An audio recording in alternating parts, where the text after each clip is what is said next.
સૌનું હું સ્વાગત કરું છું.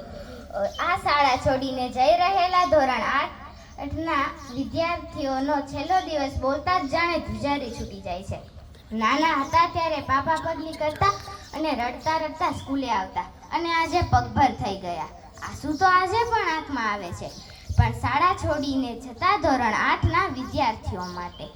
મિત્રો, આ સમયે જો તમને રોવું આવે ને તો સમજજો, कभी कभी आंसू स्माइल से भी बेहतर होते हैं, कभी कभी आंसू स्माइल से भी बेहतर होते हैं, क्योंकि स्माइल तो सबके लिए होती है, लेकिन आंसू इसके लिए होते हैं जिन्हें हम खोना नहीं चाहते.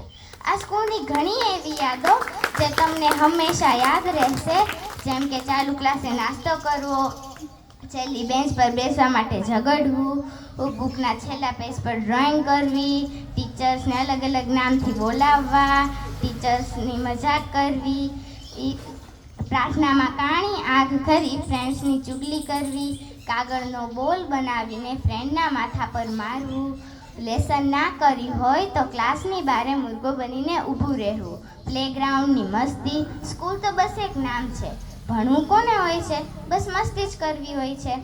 मेरे दोस्त एक बार ध्यान से देख लो कहीं कुछ छूटा ना हो, मेरे दोस्त एक बार ध्यान से देख लो कहीं कुछ छूटा ना हो, कहीं तुम्हारी वजह से कोई रूठा ना हो, सब भूल कर एक दूसरे को गले लगा लो, क्या पता फिर से मिले या ना मिले.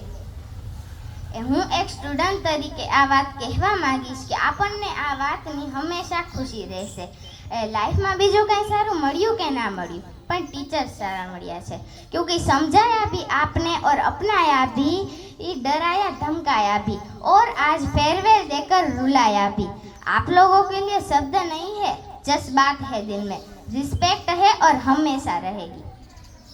મારું સેકન્ડ હોમ એટલે મારી શાળા અને મારી ફેમિલી એટલે મારા શિક્ષકો અને પ્રિન્સિપલ. આપણું ભણતર તો મા બાપે કર્યું છે, પણ આ મા બાપ સાથે કેવો વ્યવહાર કરવો એ આ શાળાએ શીખવ્યું છે. આપણને જન્મ મા બાપે આપ્યો છે, પણ આ જન્મ સાર્થક કરી સક્ષમ કેમ બનવું એ આ શાળાએ શીખવ્યું છે. મિત્રો, આ સ્કૂલ આપણી આદત ક્યારે બની ગઈ ખબર જ ના પડી. ફ્રેન્ડનો મતલબ તો નહોતી ખબર, પણ ફ્રેન્ડ બની જાય છે. ભણવાનું મન કોને હોય છે? રમતા રમતા ક્યારે ભણી લીધું ખબર જ ના પડી.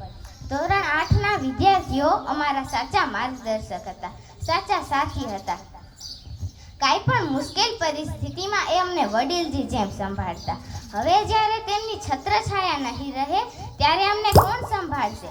આ હલેસા વગરની નાવને દિશા કોણ આપશે?